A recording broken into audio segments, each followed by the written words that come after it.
Is Weapons the best horror movie of the year?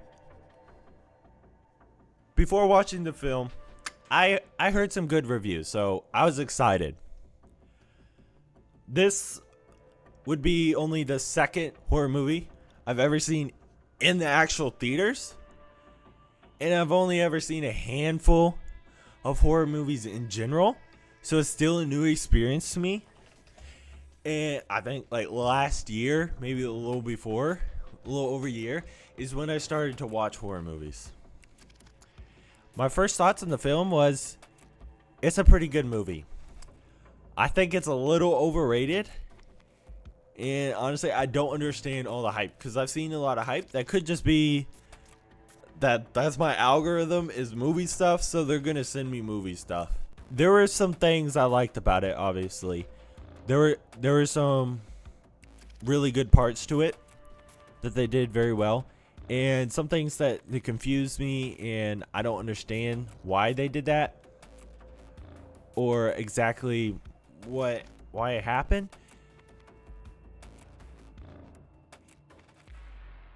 One of my favorite things about Weapons was the cinematography and the variety of shots that we had in the film. Horror movies in general will use more subjective camera work than other films.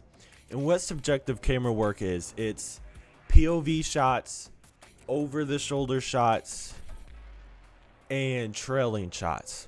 And what these do is to help you see and feel what the character is experiencing. This is really important for horror films. Why they use it so much is so you can experience the horror and they give you a more personalized experience in the horror. Otherwise, if you're watching a set shot from the side, someone pops out, it's not going to be as scary versus a POV or over the shoulder.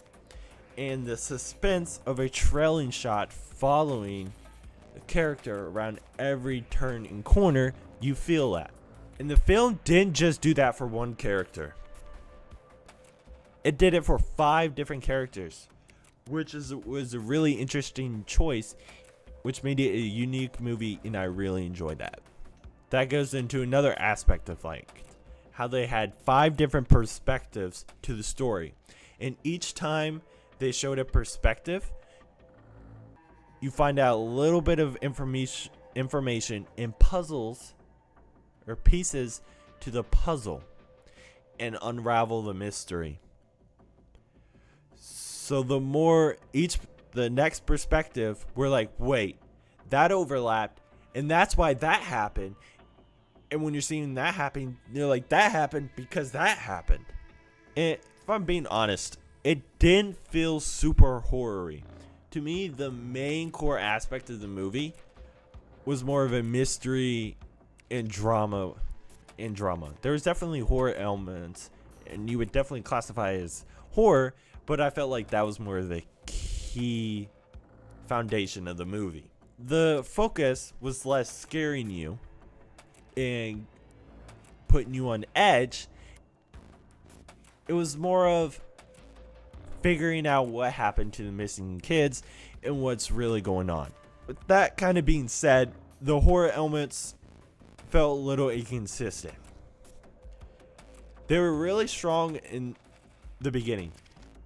The beginning was really well because it's the way they set it up. Because it gave you this little creepy feeling. And they'd put you on edge. As I was saying earlier, a trailing shot.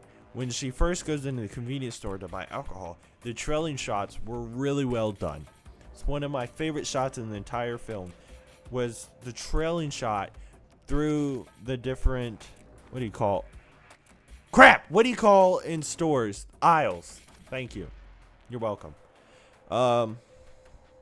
People talk to me in my head. The beginning horror factor was really well, but it fizzled out towards the middle.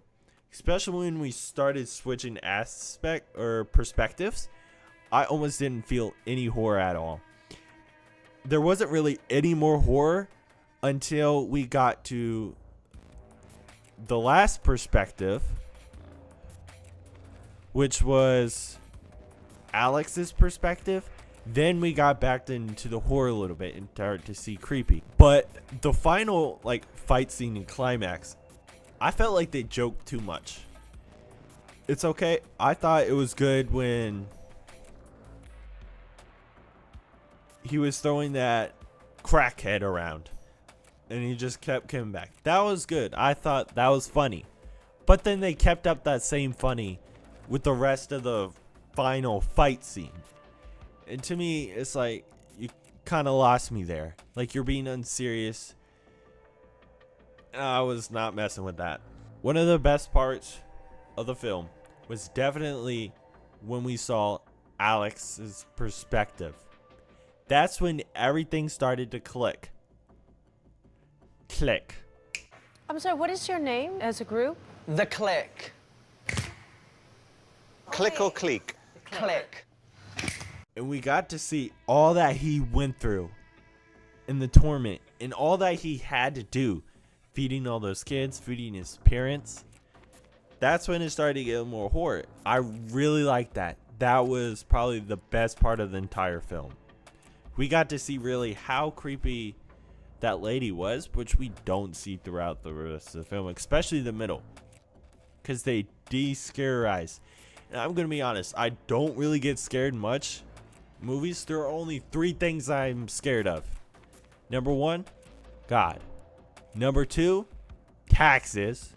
And number 3, women. One thing I want to bring up before I do my rating is the name of the movie being Weapons. When the guy was in the dream, he was going to the house. There was a big shadow gun over the house in his dream. Dude, I almost laughed. It was kind of corny. I mean, I don't know if they were trying to be corny there. It was like, this is a little ridiculous. It didn't make any sense to me. I understand kind of the name is the old lady is weaponizing the kids and the people, but I don't understand the random floating gun. And also, we don't really find out what really her purpose was of controlling all those people. We don't really know if she was actually sick and she actually needed these people to like to feed on or something to get better. Don't really know. Now it's time for the rating. I'm going to give it a 6.5 out of 10. I felt like if I've seen more horror movies, I'd rate it higher. Since apparently I believe this is supposed to be like a breath of fresh air in the horror genre. So if you're big into horror, go watch this film. I'm sure you'll love it. It will be refreshing to have something new, which is hard to find in 2025. I'm curious what y'all thought of the film. If you thought of something different, please feel free to let me know down in the comments below. And I hope you enjoyed this video, and I hope you have a great rest of your day. Toodaloos.